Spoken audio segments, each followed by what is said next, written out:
ही बार बार बोलता रहता है एमएलए कि मैं बाबरी का उद्घाटन करूंगा और बाबरी मैं यहाँ पर बनाऊंगा। अभी एकदम लेटेस्ट है, किसी की हिम्मत हो, पहली बार इन्होंने क्या निकाला, टीएमसी से हटा दिया। अब हटाया गया ना, इससे पहले भी ये कई बार बोल चुके हैं। ऐसा नहीं है कि हटाते सिर्फ कागजों पर है, जैसे ही अभी इलेक्शन हो जाएंगे फिर ये सारे एक ही हो जाएंगे। जो उम्मीद है इस बारी कि बीजेपी की सरकार आएगी, क्योंकि ममता बनर्जी कहती थी कि मैं एसआईआर में फॉर्म नहीं भरूंगी, मैं वक्त बिल होने नहीं दूंगी, ये जितना भी का विरोध करूंगे एनआरसी सब कुछ लागू हो गया। अब लोगों को दिख रहा है कि भाई ममता बनर्जी के बस का कुछ नहीं रहा। जो उन्होंने डर से जो सरकार बनाई थी, वो डर उनका जो तख्ता है वो ढह गया है। इसको लग रहा है कि हिंदू हैं वो एकजुट होते जा रहे हैं और मुस्लिम हैं उनको कम से कम मैं अपने काबू में कर लूं।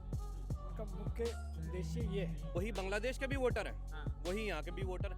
ये इस तरीके से जैसे पंजाब में क्या चल रहा है, वही सिख पगड़ी लगाकर क्रिश्चियन भी बन जा रहे हैं और SC ST भी बन जा रहे हैं। दोनों तरीके से वो दोनों फोटो रखी होती है, जैसी वो आती है बेनिफिट आता है गवर्नमेंट का, वो एक तरफ वो वाले फोटो लगा देते हैं, चर्च जाने लग जाते हैं, और दूसरी तरफ जब ये वाला वो माइनॉरिटी पर आते हैं, सिख समाज में आते हैं, तो ये बन जाते हैं, हालेलुया करने लग जाते हैं और सत श्री अकाल करने लग जाते हैं। ममता बनर्जी तो ये तक कह चुकी है कि पश्चिम बंगाल में एक बांग्लादेशी नहीं है, और ये प्रक्रिया जो है एसआईआर की प्रक्रिया एक देश में एक नए बंटवारे की तरफ इस देश को लेकर जाया जा रहा है। आपका क्या मानना है?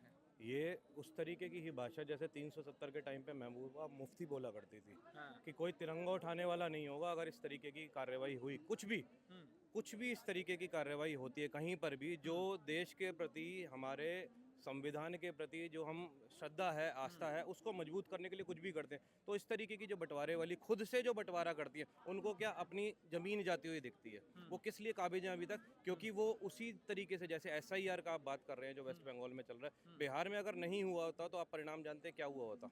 उनको दिख चुका है, उनका फ्यूचर क्या है, जमीन जाती हुई दिख चुकी है, इसलिए पहली बार वो महाकाल मंदिर का उद्घाटन कर रहे हैं। आप सोच रहे हैं, नहीं तो इसको जिसको ममता बानो कहा जाता था, और जो इससे पहले कभी आपने मंदिर का उद्घाटन देखो या कुछ भी इस तरीके की प्रक्रिया देखी हो, अब उनको समझ में आ चुका है हिंदुत्व की तरफ, सनातन की तरफ, हिंदुस्तान की तरफ कैसे आया जाता है। इसलिए वो SIR का विरोध कर रहे हैं, क्योंकि इससे सबसे बड़ी चोट कौन किसके ऊपर लग रही है? जो इस देश के हैं ही नहीं।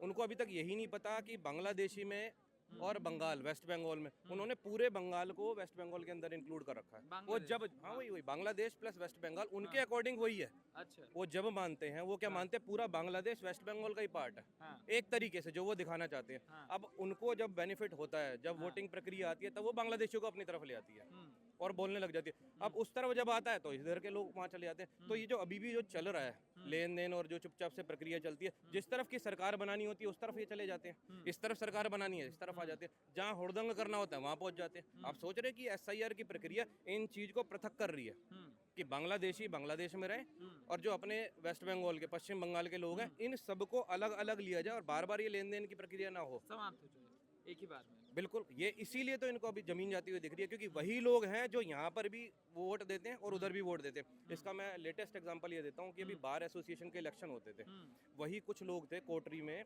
वही दिल्ली हाई कोर्ट में भी वो करते थे और वही सुप्रीम कोर्ट में देते हैं, वही डिस्ट्रिक्ट, वही लोग थे जो हर जगह वो चुनते थे। उनके कोटरी बनी हुई थी, कपिल सिब्बल जी और ये जो अभिषेक मनु सिंह भी, हर बार इन्हीं की क्यों चलती थी?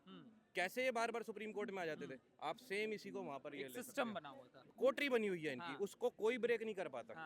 ये SIR की जो प्रक्रिया आई है, ये उस कोटरी को ब्रेक करने की प्रक्रिया है। कि पश्चिम बंगाल में भी एक कोटरी बनाकर रखी गई ममता बनर्जी के द्वारा, जिसको SIR ब्रेक कर रही है, और इसी से सबसे बड़ी समस्या है कोई बंटवारा नहीं। वो चाहते ही नहीं है, क्योंकि उनके वोटर वही बांग्लादेश के भी वोटर हैं, वही यहाँ के भी वोटर।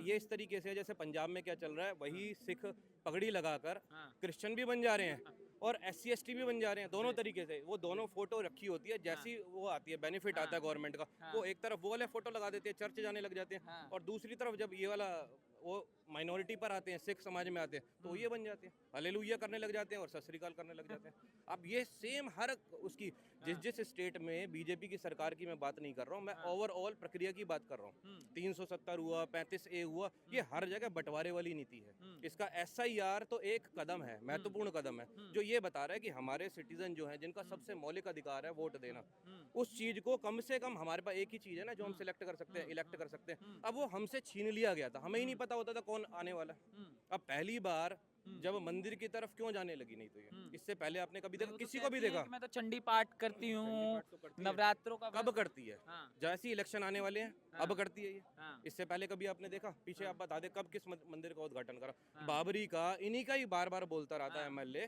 कि हाँ। मैं बाबरी का उद्घाटन करूंगा और बाबरी मैं यहाँ पर बनाऊंगा। अभी एकदम लेटेस्ट है, किसी की हिम्मत हो, पहली तो बार उनको तो इन्होंने क्यों निकाला? तो टीएमसी से हटा अब हटाया गया ना, इससे हाँ। पहले भी ये कई बार बोल चुके हैं, ऐसा नहीं है। ये हटाते सिर्फ कागजों पर है। दिया। जैसे ही अभी इलेक्शन हो जाएंगे फिर ये सारे एक ही हो जाएंगे। ये तो पानी में लठ मारने वाली बात दिल है। का रिश्ता बड़ा प्यारा है। मैं कह रहा हूँ पानी में लठ जो दूर मारोगे है तो वो भी पानी हमारा अलग हो है। जाएगा। बिल्कुल, ये जब तक इलेक्शन आते हैं तब हाँ। तक ये सारी बातें होती हैं, उसके बाद सभी समझदार हैं। अब वो वाली बात नहीं रह गई है लालू के ज़माने की कि कभी भी आप कुछ भी कहीं पर भी कर देंगे और वो हो जाएगा।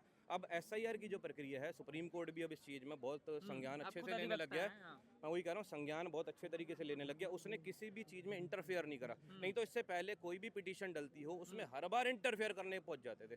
रात रात को कोर्ट खुल जाती थी। अभी आप देख लीजिए, अभी कुछ भी होता हो तो जब सिस्टम चेंज होता है ना, यानी कि अब कुठारा घात हुआ है पहली बार, इसलिए वो छटपटाने लग गए हैं।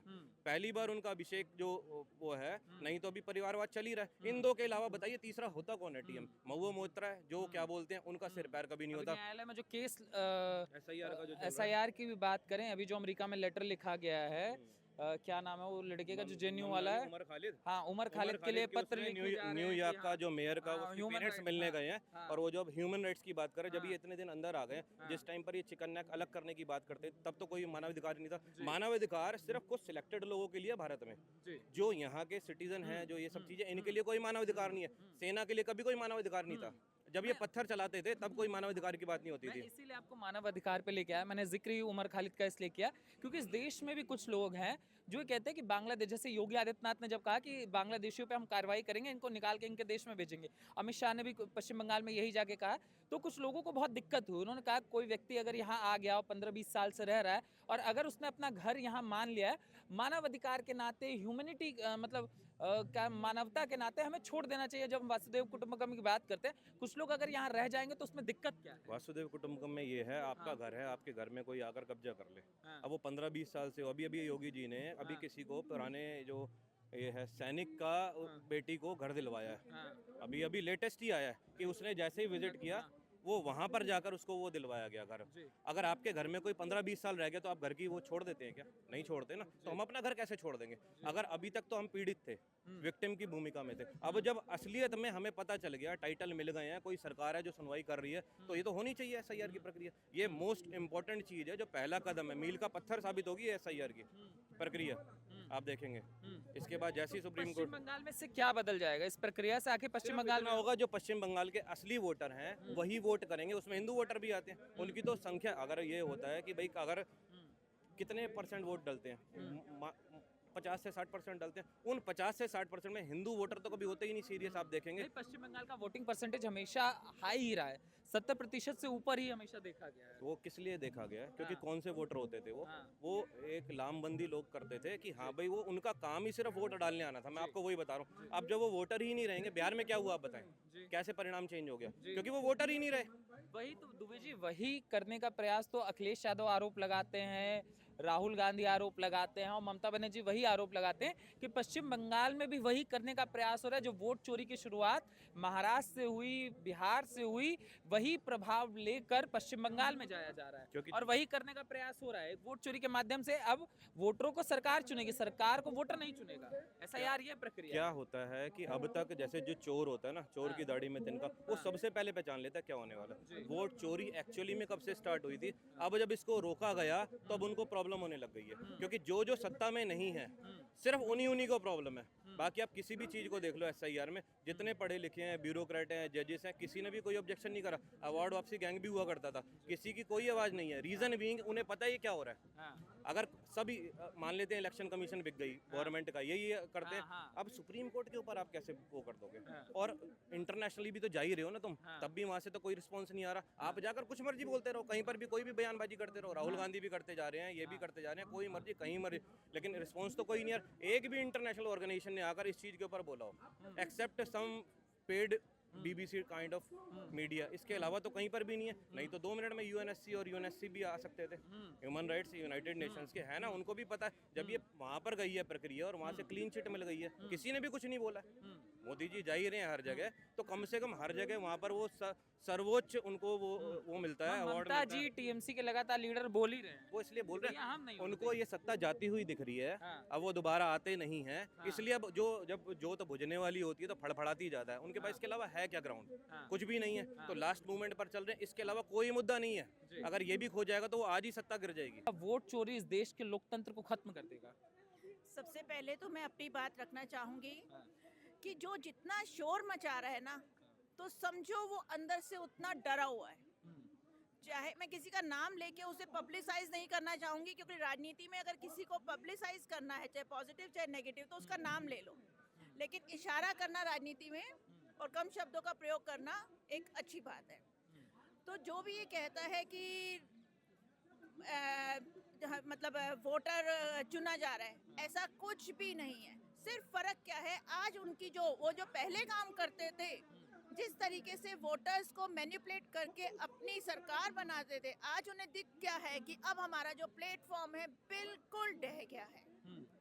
तो ये उनका एक आखिरी दाव है जो वो चिल्ला चिल्ला के बोल रहे हैं और लोगों को अपनी तरफ करने की अंतिम कोशिश कर रहे हैं कि किस तरीके से वो मोदी जी के अगेंस्ट लोगों को तैयार करें नेगेटिविटी, जैसे अभी उन्होंने किया था कि संविधान बदल जाएगा। ये उनका एक सिर्फ उनके पास तरीका ही ये बचा है। जो SIR का काम जिस वक्त पर हो रहा है, वो वक्त बिल्कुल सही है और काम भी बिल्कुल सही मगर है। इसको लेकर अभी पश्चिम बंगाल में विधानसभा चुनाव होने हैं। ममता बनर्जी का सबसे पहला दावा है कि ये देश में एक और बंटवारे की शुरुआत है। देश में कोई बांग्लादेशी नहीं है, कुछ नहीं है, पश्चिम बंगाल में कोई बांग्लादेशी नहीं है। ये बेबुनियादी मुद्दा है और ये एक तरीके की बंटवारे की लकीर खींचने का प्रयास हो रहा है इस देश के अंदर, खासकर पश्चिम बंगाल के अंदर। जब कोई चोर पकड़ा जाता है ना, हाँ, तो वो क्या करता है, चोर चोर चोर चोर और खुद भाग जाता है। या मतलब कहते हैं ना कि भाई चोर को बचाने के लिए उसका साथी चिल्लाता है और वो तो भाग जाता है। और वो ऐसे ही ममता बनर्जी ही बोलूंगी, क्योंकि अब तो शाह साहब ने भी कह दिया कि ममता बनर्जी, तो अब उन्होंने भी ये काम कर लिया है कि भाई सिर्फ चिल्लाना है, जो कि भाई ये ऐसा हो गया, ऐसा हो गया, जबकि ऐसा कुछ भी नहीं है, बिल्कुल कुछ नहीं है। तो ममता बनर्जी क्यों मुद्दा बना रही है इसको? क्योंकि लिए वो अपनी सत्ता उन्हें दिख रहा है, वो डरी हुई है इस बारी बहुत ज्यादा। जितना अब लोगों के मन में भी उनके प्रति डर कम हो गया है, जिस डर के कारण से उन्होंने अपनी सत्ता को स्थापित किया हुआ था, अब दिख रहा है कि लोग उनसे डर नहीं रहे हैं। इस बार जितना SIR तरीके से हो रही है, वोटिंग लिस्ट तो पहले भी बनती थी, बट इस बार जितने तरीके से बन रही है, उनको दिख रहा है कि मेरे जितने भी मैंने इतने साल की जो मेहनत करके अर्जित किया है, जो सत्ता अर्जित हुई है। सत्ता नहीं, हाँ, जो लोगों को जो वो जो गलत लोगों को वोटर आई कार्ड वगैरह इशू किया, वो हट जाएंगे। हाँ, तो वो जो उन्हें डर है हाँ। और लोगों के मन में हाँ। उनके प्रति जो एक डर बैठा हुआ था, वो निकल रहा है। आप कह रहे हैं कि जो लीगल वोटर्स बनाए गए, अगर SIR होता है तो वोटर्स वो खत्म हो जाएंगे और एक साफ सुथरा चुनाव हो पाएगा पश्चिम बंगाल बहुत में। हद तक 80% तो साफ सुथरा ही चुनाव होगा, क्योंकि वोटिंग जो लिस्ट है ना लोगों के, वो 80% क्या हो जाएगी, बिल्कुल एकदम साफ सुथरी बन जाएगी। और रही बात जो 20% जो बचेगी, हाँ, वो भी आने वाले टाइम में जब मोदी जी ने उसके आगे का जैसे स्टेप सोचे हुए कि हमें क्या क्या करना है, इसके बाद हाँ, जो प्रेजेंट डाटा आएगा, उसके बाद हमें किस तरीके से फिल्ट्रेशन करना है, वो नेक्स्ट स्टेप में फिल्टर हो जाएगा। तो जो वोटर लिस्ट जो बनेगी, उसमें 80% की जो है वो तो बिल्कुल करेक्ट होगी, और बचे खुचे जो लोग होंगे उसके लिए भी हमें मोदी जी को जैसे टाइम देना योगी जी पड़ेगा। योगी जी का एक बयान अभी विधानसभा में आया कि हम बांग्लादेशियों पे कार्रवाई करेंगे, उसको लेकर भी बड़ा एक हुआ कि उनके शब्द गलत थे, और अगर कोई सिटीजन मतलब आ गया है तो मानवता की भावना के नाते, वासुदेव कुटुंबकम की हम बात करते हैं, वो यहाँ रह गया, उन्होंने अपना घर मान लिया, तो उनको यहाँ क्यों नहीं रख लेते? मैं गलत लोगों के बारे में क्या बोलूं, इनको बोलो कि जितने भी जेल में चोर हैं, हाँ, उनको भी मानवता के नाते जेल से निकाल के डाकुओं को अपने आप परिवार में बसा ले। वो क्यों नहीं बसा लेते, क्यों जेल बनाया हुआ है, उनको भी बसा ले। जब जो बांग्लादेशी हैं, वो तो जब भी कभी दंगे होंगे फटाफट से आते हैं, मारते हैं, तो वो तो जो जेल में जो बंद कैदी है उनसे भी भयानक है। तो उनको अगर हम समाज में खुला घूमने दे सकते हैं, तो जो जेल में बंद है उनको भी निकाल दें, फिर वो तो हमारे फिर भी अपने सिटीजन्स हैं। तो आप कहते हैं कि बांग्लादेशियों का इलाज पक्का वाला इलाज होना चाहिए? बिल्कुल होना चाहिए, बिल्कुल होना चाहिए। और एक बात जो उम्मीद है इस बारी कि बीजेपी की सरकार आएगी, क्योंकि ममता बनर्जी कहती थी कि मैं एसआईआर में फॉर्म नहीं भरूंगी, मैं वक्त बिल होने नहीं दूंगी, ये जितना भी सीए का विरोध करूंगी, सब एनआरसी कुछ नहीं, हाँ। सब कुछ लागू हो गया। हाँ। अब लोगों को दिख रहा है कि भाई ममता बनर्जी के बस का कुछ नहीं रहा। जो उन्होंने डर से जो सरकार बनाई थी, वो डर उनका जो तख्ता है वो ढह गया है, लोगों को दिख रहा है। तो लोगों के और ये जो इसके बाद क्या होगा, जो इलेक्शन कमीशन ने एसआईआर किया है, उसके बाद जैसे मुंबई में किया था कि छोटी छोटी जगहों पे अपने वोटिंग वो बनाएंगे, उससे लोग ज्यादा वोट देने जाएंगे। तो बहुत ही अच्छा है, एसआईआर सब बढ़िया है। और अगर इस बार ही जो दिख रहा है कि ममता बनर्जी जाएगी, देखो ममता बनर्जी है, उसका सिर्फ वोट से मतलब है। हाँ, वो मुस्लिम वोट का ध्रुवीकरण करना चाहती है, हाँ। मुस्लिम को ज़्यादा ज़्यादा अपने पक्ष में लाना चाहती है। बाकी उनकी बातों का कोई सिर पैर है ही नहीं। बिल्कुल गलत है एसआईआर के बारे में उनका। सब जगह शांतिपूर्वक हो रहा, उन्हीं को ज़्यादा तकलीफ है और कांग्रेस को। वो कह रहे हैं एक भी बांग्लादेशी नहीं है पश्चिम बंगाल में। एक भी बांग्लादेश, वो सरासर झूठ बोल रही है, हाँ, सरासर झूठ बोल रही है। अब जब एसआईआर शुरू हुआ, कितने लोग बॉर्डर पे जाके वो पकड़े गए थे या जा रहे थे, खुद कोशिश कर रहे थे। जी, क्या उन्होंने उस दृश्य को देखा नहीं क्या? जी। फिर कैसे कह सकते हैं कि बांग्लादेशी नहीं है एक भी? तो ममता बनर्जी का ये जो रुख दिखाई देता है, इसके पीछे क्या चीजें दिखाई देती है? बस वो वोट पाना चाहती है, मुस्लिम वोट पाना चाहती है बस।